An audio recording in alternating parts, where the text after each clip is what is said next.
No, doctor, no se escucha.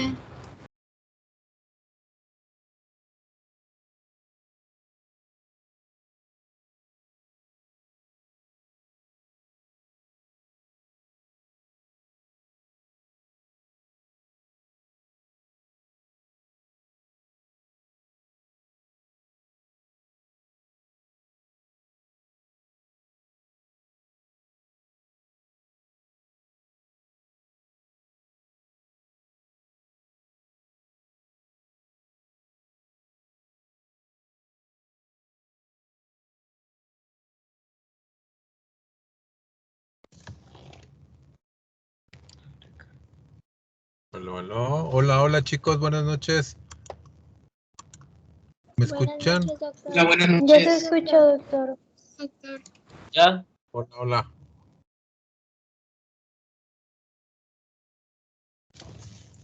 Listo.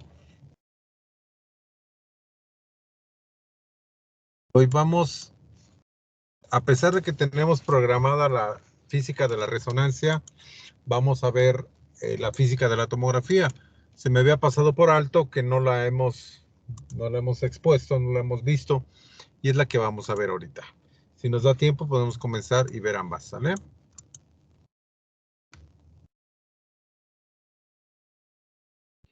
Va. Ok. Cuando vean la ponencia me dicen. Ya se ve, doctor. Ok.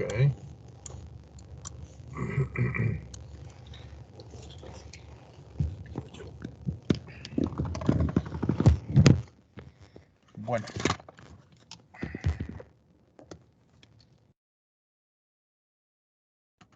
En esta ocasión les voy a platicar en 6 capítulos, en 6 partes. He dividido esta plática. Fíjense casi como toda la mayoría de mis pláticas empiezan con definición, por esto nos ubica mucho, nos ubica exactamente de lo que vamos a hablar, cuál es el concepto, cuál es la unificación de ese criterio, de ese concepto, si es que existen muchos, un poco de historia, tipos de tomógrafos, los conceptos básicos, a los términos técnicos que debemos usar para describir una tomografía, las indicaciones médicas y por último las conclusiones y comentarios que quieran ustedes hacer. La palabra tomografía viene de los términos tomos y grafé o grafía, que quiere decir corte o sección de una parte del cuerpo, y grafía o grafé o grafos, descripción. Así que la tomografía es la obtención de imágenes o cortes seccionales del cuerpo humano por medio de un equipo electrónico y a través de los rayos X. Axial es el plano perpendicular al eje longitudinal del cuerpo, y computada pues son los términos usados al ordenador que se va a encargar de reproducir estos algoritmos en forma de imágenes. En estos 3 planos, tal y como lo estudiamos en la anatomía, lo estudiamos en la tomografía. El corte axial divide el cuerpo en superior e inferior, el corte frontal o el plano frontal divide el cuerpo en anterior y posterior, y el sagital en derecho y izquierdo. En la última generación de los tomógrafos, en el 2004, esta serie de cortes va a permitir hacer reconstrucciones volumétricas a través de un rastreo continuo que se hace en los tomógrafos multicortes, así se llaman, porque por cada vuelta hace 16 cortes y hace reconstrucciones en planos multiplanares. Cualquiera de los planos y oblicuos podemos reconstruir las imágenes ya obtenidas solamente en cortes axiales.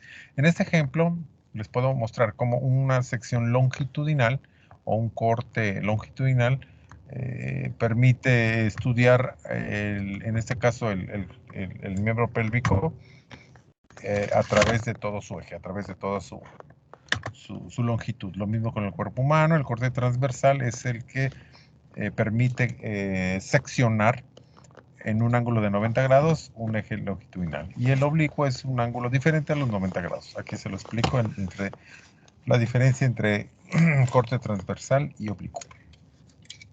Aquí le pongo 4 imágenes de tomografías de tórax con ventanas para pulmón, el corte axial, el corte coronal, el corte sagital, y este es un oblicuo porque observen cómo la carina la encontramos visualizada en su bifurcación, que no lo observamos en un verdadero corte coronal. Entonces, estas son reconstrucciones multiplanares que los hace el tomógrafo con una gran calidad anatómica y diagnóstica. Parte de la historia, vemos que Alan McLeod Cormack obtiene el Premio Nobel de Medicina en 1979 junto con Sir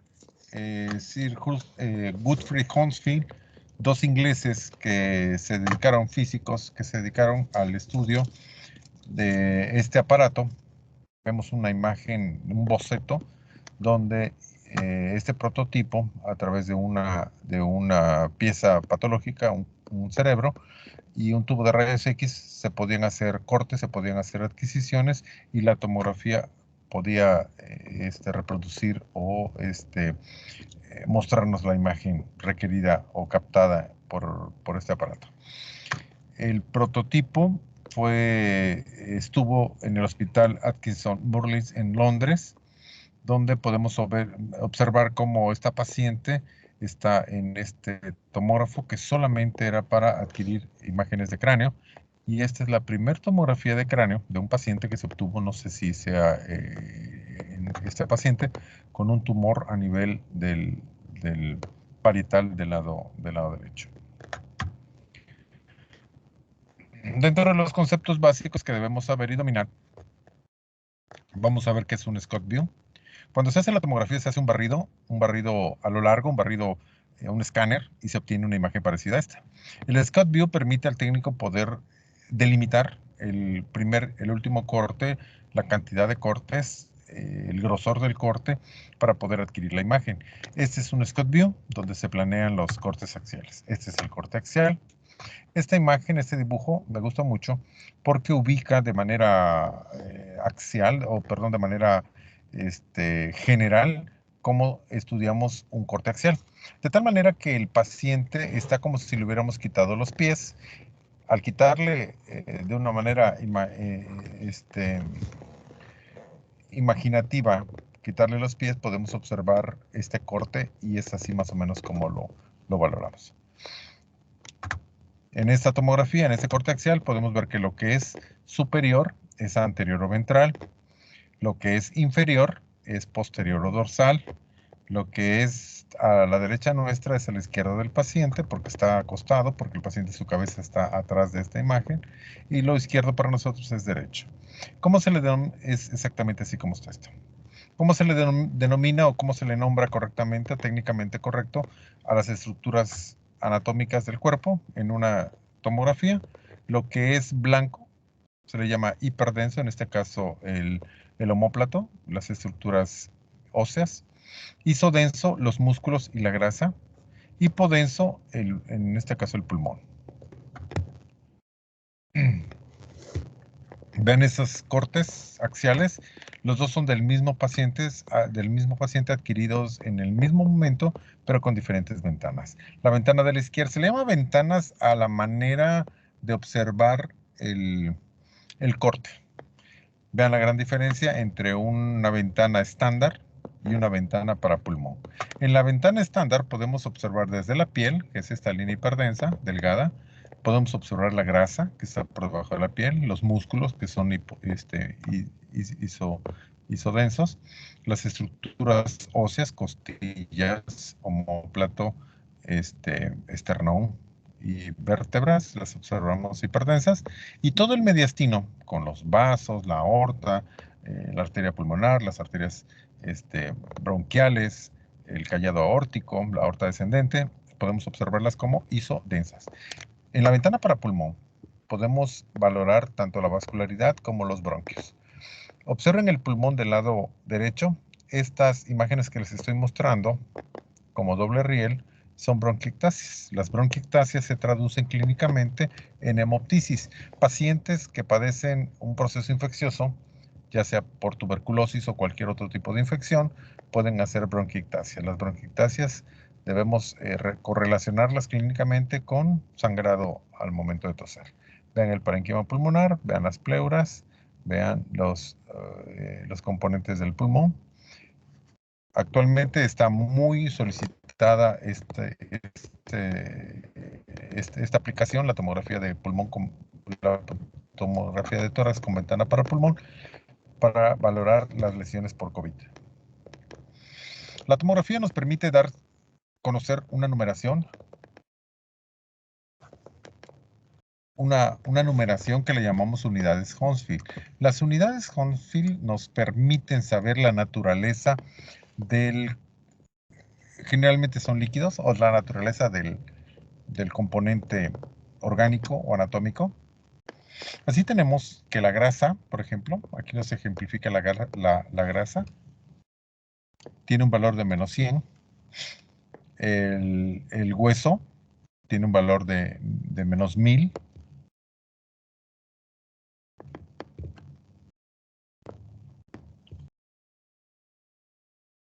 Entonces, estos valores, estas unidades Hounsfield son muy importantes para poder dar un buen diagnóstico. Miren, les pongo un ejemplo. Paciente masculino que sufre un traumatismo abdominal o un politrauma con lesiones abdominales, un trauma cerrado de abdomen, y que al ultrasonido presenta líquido libre. El ultrasonido no nos dice si ese líquido es sangre o es bilis o es suero o es ascitis, pero la tomografía sí. Le pedimos que nos mida la densidad o los valores de unidades Hounsfield de ese líquido y automáticamente la numeración que nos dé podemos discernir. Nosotros podemos saber con exactitud si eso es sangre, si es bilis, si es ascitis, si es líquido o es algún otro componente. Así de importante es la tomografía. El dibujo que aparece en el ángulo superior derecho, el cuadrito que vemos que mide 0.5 milímetros por 0.5, este es un píxel. Los píxeles forman la superficie del estudio de la tomografía y lo que da el ancho, a esto se le llama voxel, que es el volumen. Es el voxel lo que nos permite hacer las reconstrucciones que ya les mencioné. Aquí está la tablita donde vemos los valores de las unidades Hounsfield. El aire tiene un valor de menos 1000, la grasa menos 100, el agua tiene un valor de 0. El líquido cefalorraquídeo, valor de 15, sustancia blanca en el cerebro, 46 y 43 la gris, la sangre tiene unidad de 40 y el hueso denso tiene un valor de 1000. En la imagen de la derecha pueden observar una tomografía de pelvis, donde hay una tumoración que está deformando completamente todo el sacro. Incluso la articulación sacroiliaca y la primera vértebra sacra, podemos ver que se encuentra una masa, una lesión completamente heterogénea con valores de 32 y de 72. Son tejidos blandos con diferentes densidades. Se trató de un de un cordoma, que es un tumor benigno, pero que se comporta como maligno, porque lisa y produce lesiones del hueso, lesiones líticas, se comporta como si fuera maligno. ¿Cuáles son los tipos de tomógrafo? Bueno, los de primera generación eran en forma de lápiz, con un detector, con un haz de rayo X muy delgadito, con un solo detector, y esto corrían y se angulaban y daban toda la vuelta y completaban todo el estudio tardaban mucho tiempo para completar los 360 grados. Los de segunda generación ya eran con matriz de detectores, detectaban el rayo X de manera más compleja, más amplia, y obtenían en menos tiempo. Los de tercera generación, ya la matriz de detectores era curva, eran fijos y ya giraban ambos a través del cuerpo y se podían obtener en menor tiempo la adquisición de imágenes.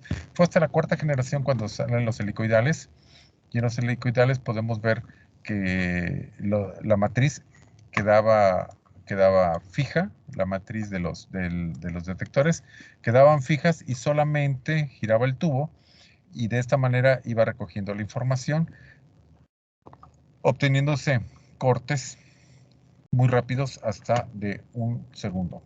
Actualmente los detectores están fijos también, el tubo es el que gira y se obtienen imágenes en menos de 1 segundo. En este esquema podemos observar el tubo de rayos X con colimadores antes de penetrar el cuerpo y colimadores después de penetrar el cuerpo, y estos son los detectores que se encuentran a lo largo de todo el gantry y son capturados por una computadora y a través del escáner nos permite mostrar imágenes. Diferencia entre tomografía convencional y helicoidal, en que la convencional hacía cortes de 5 de 10 milímetros y tenía un avance de 5 de 10 milímetros. Corte, avance, corte, avance.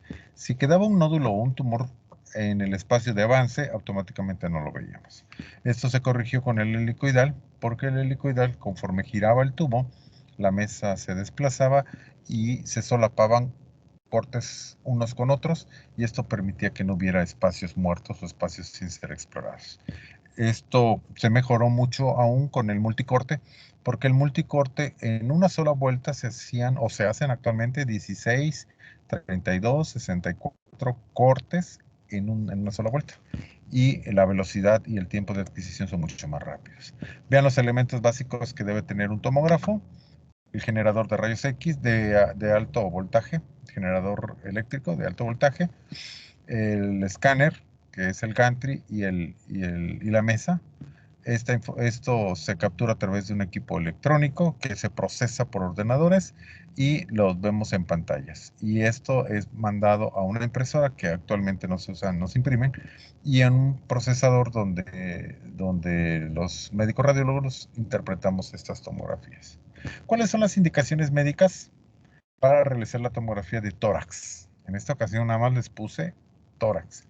Bueno, las tomografías de tórax podemos indicarlas cuando tenemos la sospecha clínica de un situs inversus. Los situs inversus sabemos que se acompañan de muchas variantes, que pueden ser situs solitus, que es el normal, los situs inversus, los situs parciales, los situs completos y una variedad de situs, que son malformaciones, son levógiros, dextrógiros, enantiómeros, etc.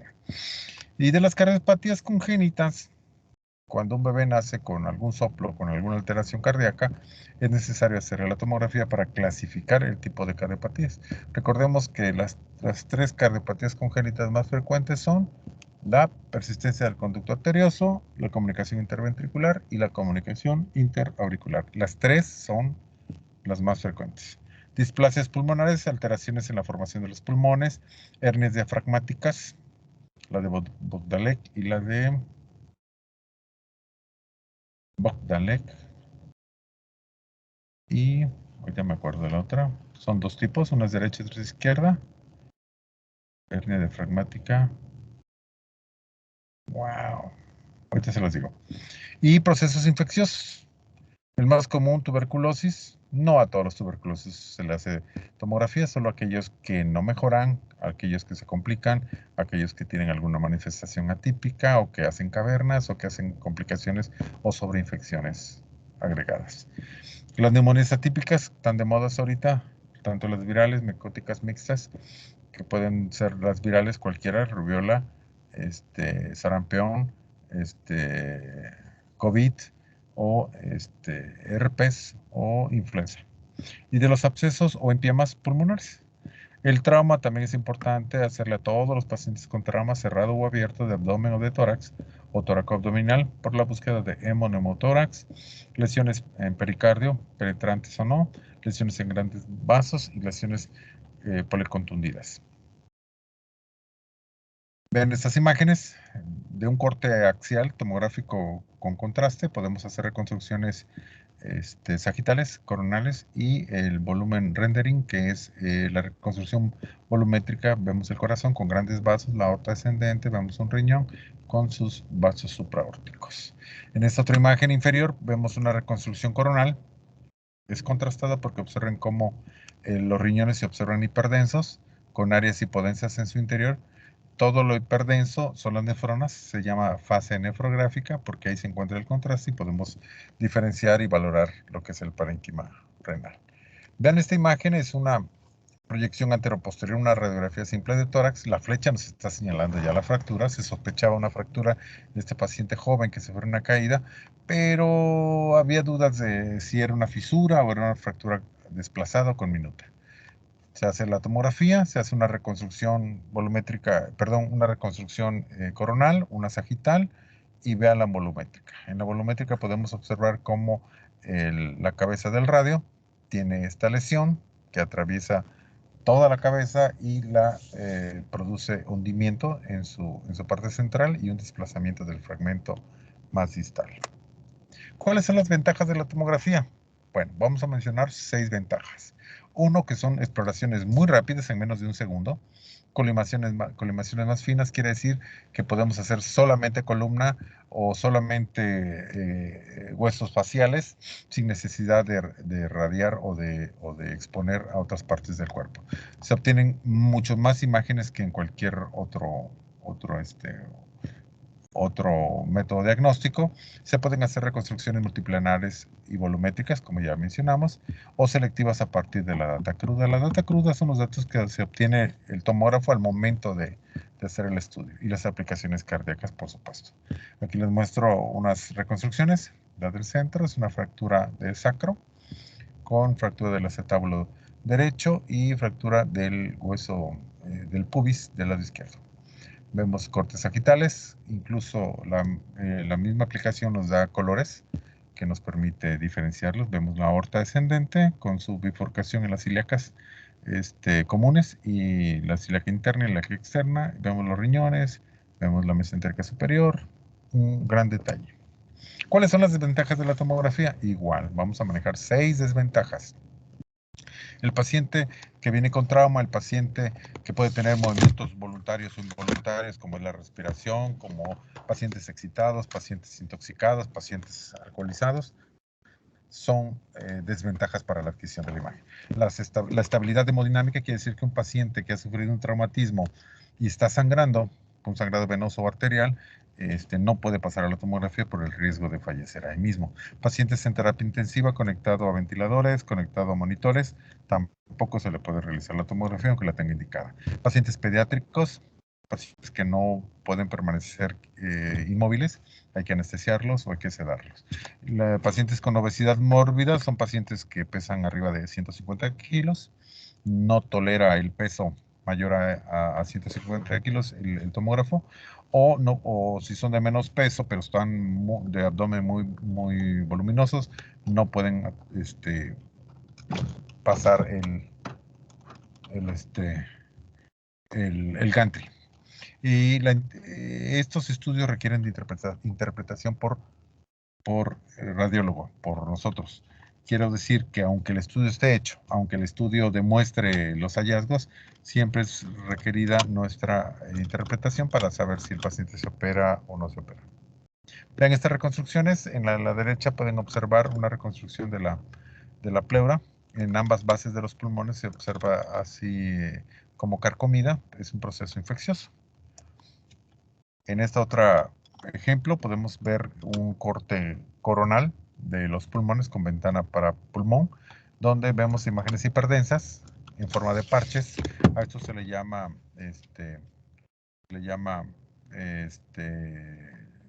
lesiones en vidrio despulido, son típicas del COVID y se le llama como el aspecto que tiene como de empedrado. Podemos observar en esta otra imagen un tumor apical del lado izquierdo. Es una proyección, una reconstrucción oblicua. El paciente tenía medio de contraste, por eso observamos la aorta hiperdensa, el corazón también hiperdenso, y esto nos permite medir, clasificar y observar las características benignas o malignas del tumor por este método. Esto ya lo mencionamos, también son reconstrucciones volumétricas con color que el mismo equipo da. Y bueno, con esta imagen terminamos. No solamente la tomografía la usamos para fines médicos en humanos, bueno, también hay uso veterinario. Les quise poner este ejemplo porque yo lo viví en un tomógrafo en Cárdenas. Cuando llego al tomógrafo, observo esta imagen y digo, ¿qué es esto? ¿Qué es? Les muestro esta imagen.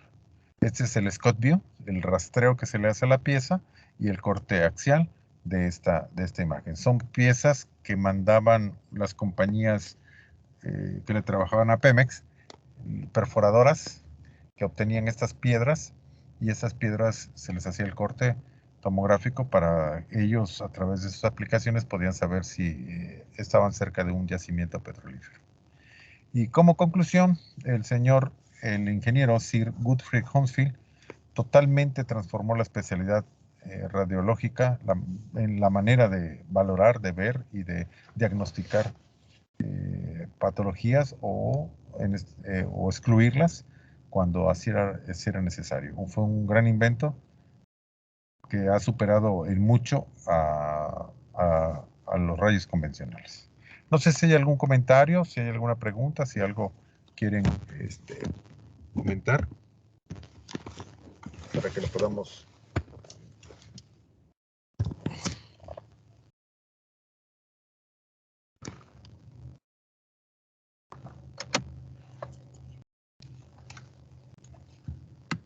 ¿No hay comentarios? Hello. Doctor, una pregunta. A ver. Con este estudio, el paciente recibe una mayor dosis de radiación que en una radiografía convencional, ¿verdad? Sí. Se dice que una tomografía de abdomen, una sola, equivale a 500 radiografías de tórax. Tenemos una gran disyuntiva con los urólogos. Los urólogos a sus pacientes, cuando se les detecta por ultrasonido sospecha de una piedra en el uretero, les mandan urotomo. La urotomografía lleva fase simple, fase contrastada, fase de eliminación y fase tardía. Se le debe realizar 4 barridos. Si cada barrido tiene una equivalencia a la radiación recibida por una tela de tórax, 500 telas de tórax, serían aproximadamente en ese estudio 2000, el equivalente a 2000 radiografías de tórax. Es muy importante saber esto. Ellos, estoy seguro que lo saben, pero piensan que la radiación no es dañina y exponen a sus pacientes, y resulta que el diagnóstico no siempre es favorable. Quiero decir que no siempre se detecta el hito. Sabemos que las ectasias, que la dilatación de los sistemas pilocaliciales no siempre son secundarios al hitos. Puede ser un proceso infeccioso, puede ser un proceso estenótico o cualquier otra cosa. Lamentablemente hay mucho abuso de la tomografía en pacientes tanto pediátricos como de todo tipo. Pero sí, hay un gran aumento, una gran radiación para los pacientes. Yo no sé si alguno de ustedes ha recibido o se ha hecho alguna tomografía.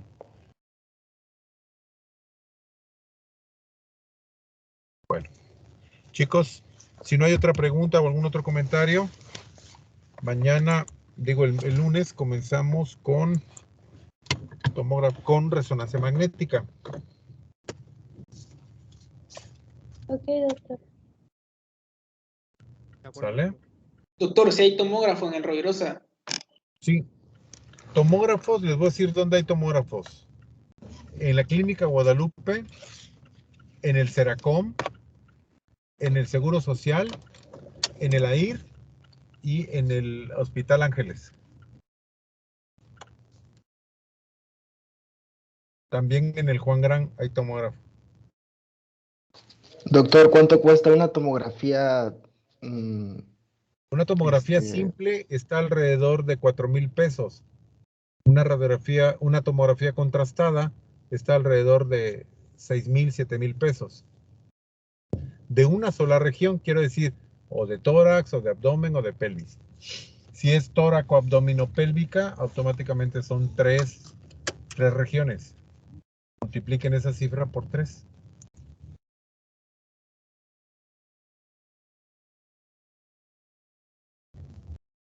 Brainer. Sale más barato con el ultrasonografista. Dígame, no te escuché.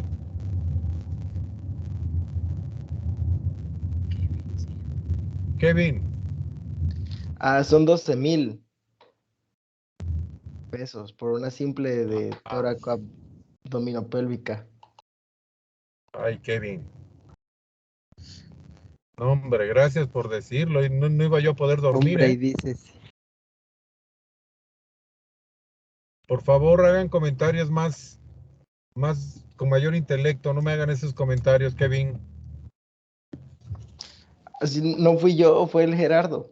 Bueno, el quien haya sido. Levanta